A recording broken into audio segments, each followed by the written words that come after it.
She cried for 12 or 14 hours a day. She would not stop crying. I was in tears because I said, what am I doing wrong? There was a point where he was literally fussing every 30 to 45 minutes all night long. It was taking its toll on me mentally and physically. I could not soothe my child. And I remember thinking, what did I get myself into? And that's why we started the Fussy Baby Network. The Fussy Baby Network was developed at Erickson Institute, a graduate school in child development. Part of our mission is knowledge in the service of children, and part of our commitment is to be in the community and offering support and services. A little baby can just disrupt your whole household. Can you talk a little bit about those tougher moments? Parents tell us that, number one, they are physically and emotionally exhausted. I was so exhausted, and I couldn't satisfy her. And she was crying all the time. My husband was practically fainting. Second thing parents tell us is that they pull back. They isolate themselves. I didn't feel comfortable going to the doctor. I didn't feel comfortable enough to go out and join a play group because I was embarrassed. The third thing families tell us they do is they hunt for the cause, and they want to know what to do. If you want to let your baby cry it out in his crib, you can find 5 books to tell you to do that. If you want to hold your baby and rock your baby constantly, you can find 5 books to tell you that's the right thing to do. With the increased stress and with the isolation and that unanswered question, parents begin to lose confidence in themselves as a good parent and in their baby. I felt like I was a disappointment to her. I wasn't fulfilling her. I wasn't the enjoyment that she looked for. I wasn't the smile, the sunshine. I wasn't nothing. I was just a stranger that she didn't want.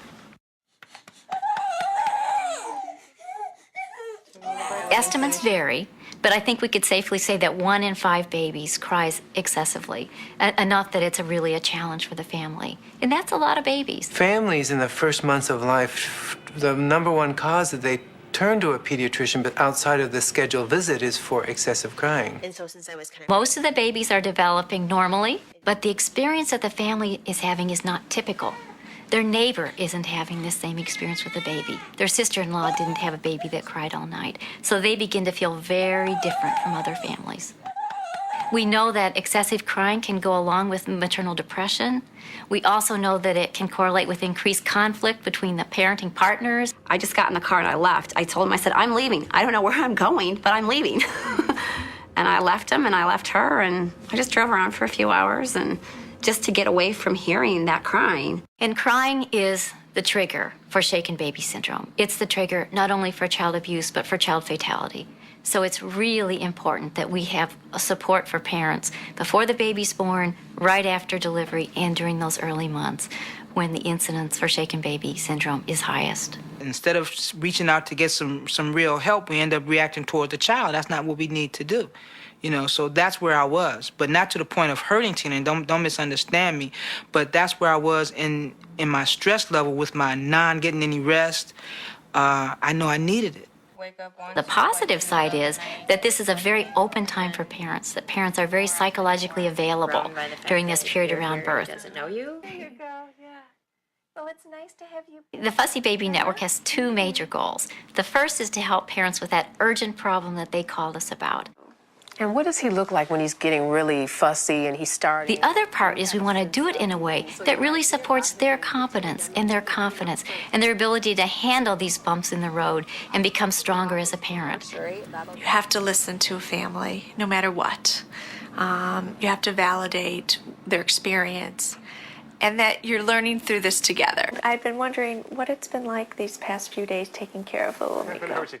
It takes the collaborative process of looking, of listening, of asking questions, and then together with the parent and with the baby, because the baby's a partner, we come to some understanding. I mean, on the one hand, that it's nice to have her in the swing for that, and I do put her in the swing at dinner time because that way I can sit down with Jane and we can have a nice little dinner together. And I feel like really bad because that's like a whole big chunk of time in the swing.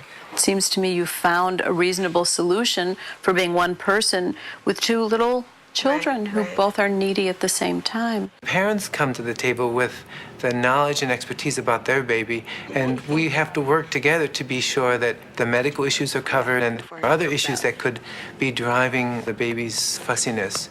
What about jaundice now? We're set with an interdisciplinary team that can go wherever the family needs us to go. If it's an issue with the baby, we have expertise in that area. If it's an issue with the mom's mental health or the parent-child relationship, we have resources that can go that direction. If it's just family stress and all hell's broken loose and they are going to get through it, we can be there for that too. Bringing her home and all of a sudden her crying so much. And it kind of was all of a sudden. I mean, it felt like it. The Fussy Baby Network makes home visits, which we offer within 2 days of a parent first calling us. There's a warm line which offers telephone support to families. If a baby needs a developmental evaluation, we can arrange a clinic appointment. The Fussy Baby team offers its expertise to community programs who are also seeing babies and parents in a range of settings. There are parent groups, both in English and in Spanish. We have a team now that is bilingual, Spanish and English, and most of us are bicultural as well. And it just gives a different perspective to understand some of the other issues that might be at play with Latino families.